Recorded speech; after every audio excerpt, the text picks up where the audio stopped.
Welcome to today's episode of the Home Movers Coach. I'm Kevin and I'm going to take you through one of the topics that I've been asked many times to talk about. And this one is completion date. What is involved and what do you need to do if you're selling or buying a property? Well, it sounds very straightforward, but let's explain briefly what a completion date is. As you're well aware, completion date comes after exchange of contracts normally. Exchange is where the deal is legally binding. Completion is where the balance of money from the buyer is transferred to the seller, and in return the keys to the property and the ownership of the property transfers to the buyer. So it's obviously the moving day, another way of calling it, the date of moving. Why is it really important to have a plan and be organised that day? Well, quite simply, it's such a big day. So much is happening around it. Now, if you are sensible, in my opinion, you will have had an exchange of contracts one day with a completion date set further down the line, a week or so, whatever. That's my personal preference, and I think that it's suitable for most people to do that. So you've got some time to prepare. You need to make sure that if you're getting removal firms in, that they can complete on the day that you're needing them. You need to arrange a timing, and they need to understand exactly what they're taking. So that's really important. If you're going to move yourself, and this is something that I think is perfectly acceptable, if you're going to be hiring or borrowing vans to move yourself, be aware of the amount of stuff you have in your home.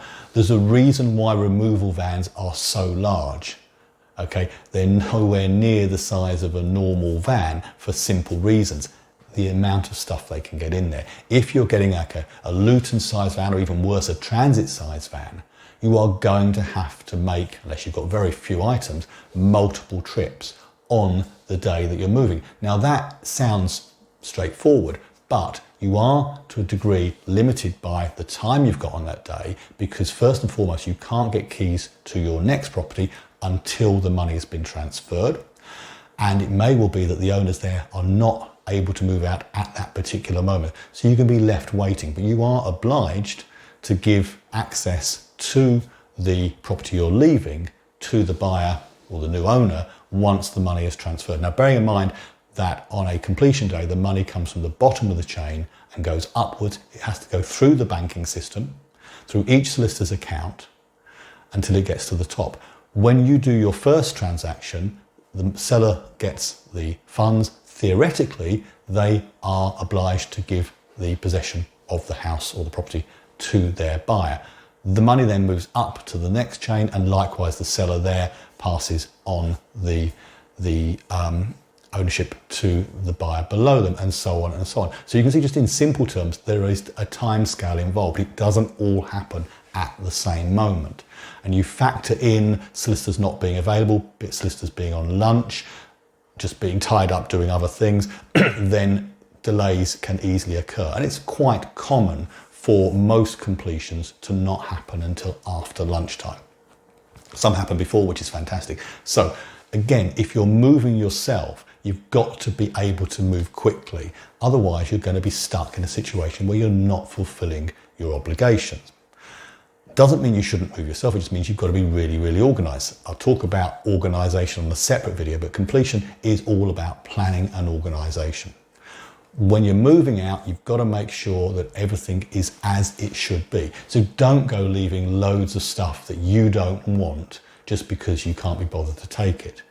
What is in the contract stipulates that the property has to be vacant of all your possessions. Possessions includes rubbish.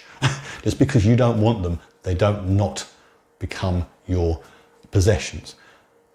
The buyer moving in is perfectly entitled to instruct you to remove anything you haven't removed. And if you can't or won't do that, then they are perfectly in their rights to charge someone to do that on their behalf and forward the bill to you. Same with any items that you said you were leaving. If you're not going to leave them, you have to say that before exchange of contracts. You can't change your mind afterwards, okay? Unless, of course, the buyer agrees to do that, which is a different matter entirely. So completion is all about getting ready for the day, planning the move, and being aware that it is not going to run like clockwork. There are going to be delays and things going wrong through that day. It's just a natural progression, a natural event that can be thrown sideways by a whole host of things.